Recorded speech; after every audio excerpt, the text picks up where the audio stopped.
Assalamualaikum dan selamat kembali. Angka kematian akibat kemalangan lebuh raya di Malaysia mencatatkan nilai yang agak tinggi berbanding angka kematian yang dicatatkan oleh negara jiran. Maka tidak peliklah apabila ada kepercayaan timbulnya gangguan perkara mistik daripada kemalangan nahas yang terjadi tersebut. Berikut adalah 5 lebuh raya yang sinonim dengan gangguan mistik yang akan saya kongsikan. Sebelum itu, jangan lupa klik like, subscribe dan share. Pertama, lebuh raya tangkap muar. Berdasarkan temu ramah dengan beberapa orang mangsa yang terselamat daripada kemalangan situ, mereka menceritakan semula bahawa kemalangan yang terjadi ada kaitannya dengan gangguan makhluk halus. Ada pemandu yang terlihat terlibat benda melintas betul-betul di hadapan mereka. Ini menyebabkan pemanduan mereka terganggu dan seterusnya kereta yang dipandu itu gagal dikawal lalu terjadinya kemalangan. Kerap berlakunya kemalangan di lebuh raya ini sehingga ada satu kumpulan yang ahlinya terdiri daripada bangsa Cina berasa bertanggungjawab untuk mencuba menghentikan kemalangan di lebuh raya ini terus mengorbankan nyawa. Kumpulan ini sebenarnya adalah kumpulan keagamaan dan ahli-ahlinya memiliki kepakaran dalam usaha untuk berbincang dengan makhluk halus supaya tidak mengganggu pengguna lebuh raya ini lagi. Ritual tersebut turut disertai oleh seorang Sami daripada kuil agama Hindu dan juga seorang bomoh Melayu. Mereka meminta izin daripada pihak berwajib untuk menjalankan satu ritual untuk menghalau roh yang mengganggu pengguna di lebuh raya ini. Setelah mendapat persetujuan daripada pihak berwajib, lebuh raya ini ditutup sementara untuk tujuan pembersihan tersebut. Pihak polis turut diarahkan untuk berkawal ketika upacara pembersihan itu dijalankan, ianya untuk memastikan keselamatan daripada kenderaan yang lalu lalang. Malangnya, upacara pembersihan itu tidak berjalan seperti yang dirancang. Semasa upacara itu dijalankan, tiba-tiba sahaja salah seorang anggota polis yang berkawal rebah dan badannya kerasukan hantu. Dia meracau dengan begitu kuat seperti mana seseorang yang terkena histeria. Bomoh Melayu yang sedang melakukan upacara itu segera memberhentikan ritual dan segera berlari menuju ke arah anggota polis tersebut untuk memberikan bantuan. Namun keadaan sebaliknya berlaku. Jin yang menyerang terlalu kuat sehingga tidak dapat dikalahkan oleh bomoh tersebut. Dengan tiba-tiba, kesemua orang yang berada di situ terlihat segaris cahaya merah seperti kilat menyambar anggota polis yang kerasukan itu dan juga bomoh tersebut. Akhirnya, kedua-dua mereka rebah. Muka bomoh tersebut berlemuran darah dan anggota polis itu juga sama. Beberapa minit selepas itu, kedua-dua mereka menghembuskan nafas yang terakhir. Kebenaran cerita ini tidak dapat dipastikan. Seterusnya, lebuh raya plus Sungai Petani ke Gurun. Sekitar awal bulan Februari hingga April tahun 2009, kejadian kemalangan di sepanjang laluan lebuh raya utara selatan antara Sungai Petani ke Gurun kerap dikaitkan dengan gangguan wanita yang memakai kebaya merah.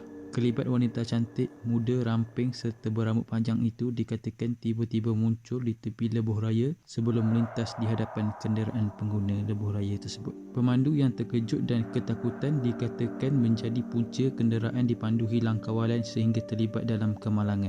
Difahamkan juga, kemalangan yang didakwa berlaku selepas melihat sosok tubuh wanita berkebaya merah itu tidak pernah mengakibatkan kehilangan jiwa pengguna lebuh raya tersebut. Pada 5 Februari 2009, seorang lelaki mendakwa melihat satu lembaga menyerupai wanita berkebaya merah berdiri bersebelahan isterinya semasa mereka berhenti rehat di hentian rehat dan rawat R&R di Gurun. Bagaimanapun, dua pengguna laluan itu mendakwa mengalami kejadian pelik di lokasi tersebut. Baru-baru ini, kejadian pertama dialami oleh seorang jurukimpal dari Taman Ria Jaya Gurun lebih sebulan lalu semasa dia dalam perjalanan pulang menjenguk ibunya di Perlis. Menurut Sitamor Salim, 53 tahun, sebaik melepasi Plaza Tul kira-kira 6 petang, dia yang memandu berseorangan berasa seram sejuk sebelum tangan dan dahinya berpeluh secara tiba-tiba. Ketika itu, hujan renyai dan cuaca sejuk, tetapi sebaliknya suasana di dalam kereta terasa begitu panas sekali walaupun sistem penghawa dingin kereta berfungsi dengan baik. Semasa melalui kawasan sebuah kolej, dia terpandang dari jauh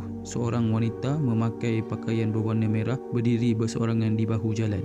Menurut Sitamor lagi, dia memperlahankan kenderaannya dengan niat untuk membantu wanita tersebut dan tiba-tiba wanita tersebut hilang dari pandangannya. Pada waktu itu, seluruh badannya mula berpeluh dan kereta yang dipandunya menjadi berat dan perlahan. Dia membaca ayat kursi berulang kali dan sejurus selepas itu, kereta yang dipandunya kembali lancar manakala peluh di badannya kering serta mata. Sambil memandu, dia menjeling melalui cermin pandang belakang tetapi kelibat wanita itu tidak lagi kelihatan. Dan apa yang bermain di fikiran dia ketika itu adalah ianya mungkin pusikan daripada wanita berkebaya merah itu tersebut. Kisah mengenai Bukit Putus sememangnya cukup popular dalam kalangan penduduk Negeri Sembilan, terutamanya bagi pengguna jalan raya yang mahu menuju ke Kuala Pilah dari Seremban. Penduduk tempatan menggelar laluan itu jalan ular, seperti kata pepatah, bak ular kena palu, kerana mempunyai 32 liku. Ia juga sempit dan gelap pada waktu malam menyebabkan tidak ramai orang berani melalui jalan itu. Lagipun sejak laluan baru dibuka, laluan Bukit Putus jarang lagi digunakan untuk menjimatkan masa.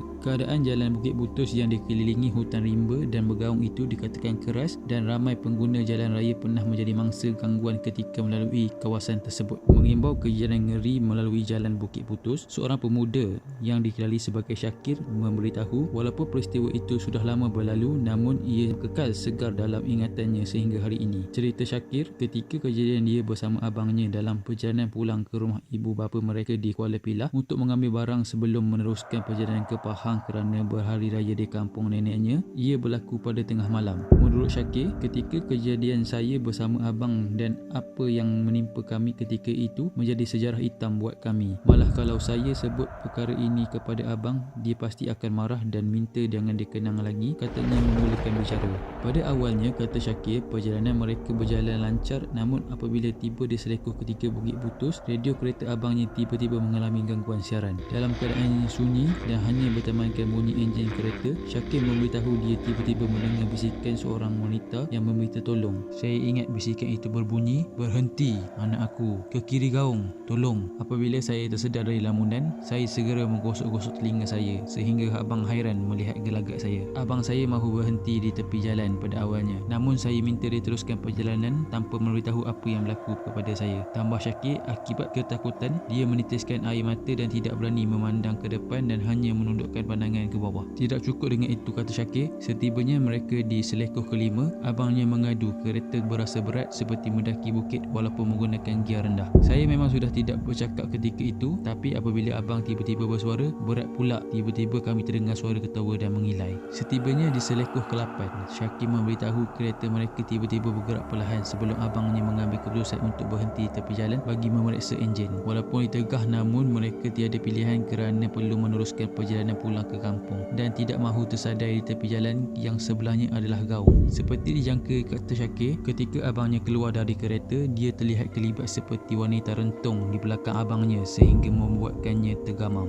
Lebih menyeramkan, abang pula menjerit minta saya keluar dari kereta kerana melihat nenek tua berada di belakang saya. Saya pula minta dia masuk kembali ke dalam kereta. Saya terpaksa tarik abang masuk ke dalam kereta. Tanpa saya sedar, ada makhluk lain di belakang kereta sebelum ternampak sebuah kereta melalui kawasan itu. Pemandu kereta itu, kata Syakir, memberhentikan kereta untuk bertanya tentang keadaan kami dan mereka mengambil keputusan untuk mengikuti kenderaan itu dari belakang. Abang saya sudah menggigil kesejukan dan saya ambil alih memandu kereta walaupun tiada lesen dan mengikut kereta lelaki itu dari belakang. Abangnya diam tidak terkata seperti takut akan sesuatu. Saya dah tak fikir apa ketika itu melainkan kami selamat sampai ke kampung, katanya. Perjalanan mereka, kata Syakir, lancar sehinggalah lelaki tersebut singgah di sebuah stesen minyak di Ulu Bendul untuk ke tandas dan ketika itu abangnya sudah mula tenang dan mampu bercakap. Ketika berhenti di stesen minyak itu, abangnya mula memberitahu tentang nenek tua yang dilihatnya sehingga membuatkan dia tergamam. Meskipun selamat tiba di kampung, Syakir memberitahu rupa-rupanya kisah misteri dialami mereka tidak berakhir di situ. Apabila neneknya bercerita ada makhluk mengikut mereka pulang. Neneknya memberitahu disebabkan kedua beradik itu masuk tergopoh kapah ke dalam rumah tanpa memberi salam menyebabkan ada benda mengikut mereka. Nenek beritahu ketika kami masuk dia ada nampak orang tua di belakang abang. Selepas kami salam nenek, benda itu ikut kami masuk ke dalam bilik. Namun kata nenek benda itu sudah keluar dari rumahnya selepas nenek meminta ia meninggalkan kediamannya dengan cara baik dan tidak mengganggu mereka sekeluarga. Sejak kejadian itu, mereka tidak pernah lagi melalui jalan Bukit Putus dan menggunakan jalan baru yang dibuka sejak 2009. Ia menasihati orang ramai yang mahu menggunakan laluan itu supaya berhati-hati khususnya pada waktu malam. Pernah berlaku ketika saya dalam perjalanan untuk mengambil kawan saya yang keretanya rosak di APT2 diganggu dengan siulan yang betul-betul menakutkan. Kejadian berlaku kira-kira jam 2.30 pagi dan ketika saya memandu, saya terdengar siulan di tempat duduk belakang kereta membuatkan saya seriau. Katanya bagi menghilangkan bunyi itu, dia memasang radio dengan kuat dan membaca ayat-ayat Al-Quran di dalam hatinya. Apabila tiba di kawasan terang, dia memberhentikan kereta dan memeriksa di bahagian belakang tetapi tiada apa-apa. Ahmad Aziz turut menceritakan menceritakan satu lagi insiden yang menyeramkan, iaitu ketika dia bersama rakan berhenti di RNR Ajil. Menurutnya ketika itu rakannya menaiki kenderaan bersama isterinya manakala dia memandu bersendirian. Ahmad Aziz berkata cerita-cerita mistik memang banyak diperkatakan, termasuk ada yang mendakwa nampak lembaga hitam yang besar di atas jejambat. Menurutnya memang perkara mistik tidak boleh diketepikan, tetapi dia percaya banyak kes kemalangan maut yang berlaku adalah disebabkan kecuaian sendiri. Sebagai pengguna, kita perlu berhati-hati dan memandu mengikut had laju supaya tidak berlaku kemalangan meragut nyawa, katanya. Bagi warga emas Kampung Perah, Cik Nick Cik Will menceritakan ada sesuatu yang melintas sehingga dikatakan punca pemandu terbabas antara kisah yang sering didengarinya, dan rata-rata ia berlaku di kawasan hampir sama, termasuk satu lokasi yang dipanggil Bukit Belah. Pak Cik tidak pernah alaminya, tetapi sering mendengar cerita sama beberapa kali, iaitu ada benda melintas lalu menyebabkan pemandu terbabas atau kemalangan. Dikatakan juga ada kubur lama tetapi telah dipindahkan sebelum projek pembinaan LPT2 dimulakan. Ketika kerja-kerja pembinaan dilakukan dahulu juga, Pak Cik dengar cerita ada beberapa orang pekerja meninggal dunia kerana tragedi, termasuk kenderaan terbalik. Malah sewaktu pelubuh raya belum dibuka, ia telah meragut nyawa seorang penunggang motosikal. Daripada cerita didengar, penunggang motosikal itu berasal dari Fedah Jerangau Barat. Mayatnya hanya dijumpai sebelah petang oleh peternak lembu. Ketika itu darah yang mengalir telah pun kering. Pak Cik difahamkan dia terbabas, ujarnya. Pada suatu malam, ada seorang lelaki yang berasal dari Kuala Lumpur mahu pulang ke rumah. Selalunya, ramai orang memilih untuk menggunakan lebuh raya Karak pada waktu malam kerana mahu mengelakkan kesesakan jalan raya dan juga bahang panas matahari. Namun, lelaki ini yang begitu suci pemikirannya daripada kisah-kisah hantu di lebuh raya Karak terlalu penat pada malam itu, lalu memilih untuk berhenti memandu dan tidur di dalam kereta di tepi jalan. Baru sahaja beberapa minit dia terlelap, dia kembali dikejutkan dengan bunyi ketukan tingkap dari luar. Rupa-rupanya, ada seorang budak lelaki yang merenungnya tanpa berkelip-kelip dan bertanya kepadanya di mana ibunya. Pemandu itu masih mempunyai naluri yang kuat. Nalurinya kuat mengatakan dia harus menghidupkan enjin kereta dan memecut laju dan jangan mempedulikan budak misteri itu. Pemandu itu pun terus meninggalkan tempat tersebut dengan kereta yang dipandu laju. Kemudian sebuah kereta peronda polis pun muncul mengekori kereta lelaki itu. Ketika itulah hantu budak sesat yang mencari ibunya menghilangkan diri. Lelaki tersebut menceritakan segala-galanya kepada pegawai polis. Pegawai polis pula memberitahu lelaki tersebut pada suatu ketika dahulu ada kemalangan yang berlaku di sini. Kemalangan itu berlaku dipercayai kerana penumpang di dalam kereta tersebut tidak memakai tali pinggang keledar. Dalam kemalangan itu,